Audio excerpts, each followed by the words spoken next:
Hi, I'm Neva. I'm a registered dietitian nutritionist, and I'm here today to talk about healthy holiday eating. You know, we all know that over the holidays there's so many tempting foods out there, and many of them contain sugar or high fructose corn syrup. We want to know how to manage that and how to keep from going into the new year gaining a couple of extra pounds.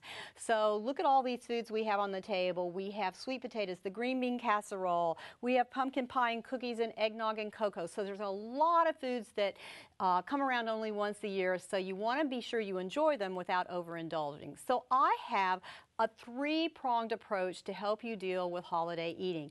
The first is to choose the best and leave the rest. So look for those foods that you only get during this time of year and keep those on the plate while you kind of let the others stay off. So for instance, with the sweet potatoes, you might want to have those instead of mashed potatoes.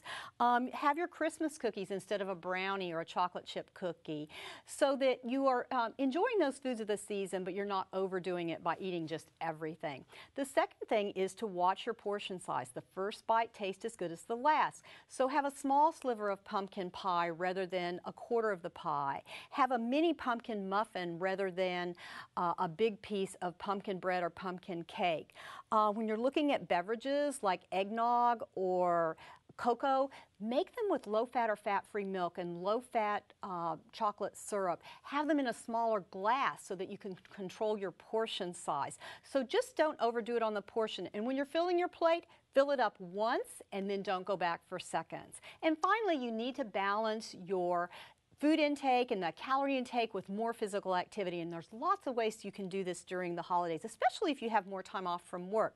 But if you're going Christmas shopping in the mall, take a couple of extra laps around the mall.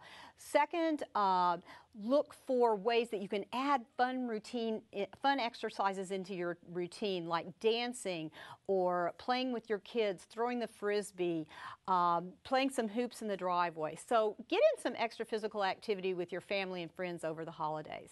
Now, some people are concerned about high fructose corn syrup versus sugar because there's so many sweet treats available this time of the year. I'm here to assure you that it doesn't make one bit of difference what type of sugar it is. It's all the same to the body. Same sugars, same calories. It's used the same way in the body. So rather than focus on which kind of sugar you're eating or high fructose corn syrup versus sugar, be sure to just use all sugars in moderation and look for foods that have other nutrients besides sugar, like the sweet potatoes have lots of beta carotene or vitamin A. The eggnog has calcium and protein because it's made with milk. So balancing your food choices throughout the holiday season is really important. And finally, you can do that by using a simple guide that the U.S. Department of Agriculture has come up, and that is the My Plate. You fill half your plates with fruits and vegetables, a quarter with grains, a quarter with lean proteins, and then you have your low-fat dairy on the side. And we have a perfect example here of a holiday meal that does that. You see, we have half of our plate is fruits and vegetables with the sweet potatoes, the green bean casserole, and the cranberry sauce.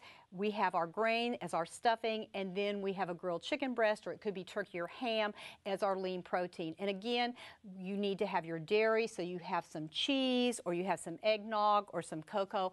That way, you can get everything you need without getting too much. Now, people would like to get more information on how to balance their eating and to use sugars in moderation. You can go to sweetsurprise.com. Happy holidays!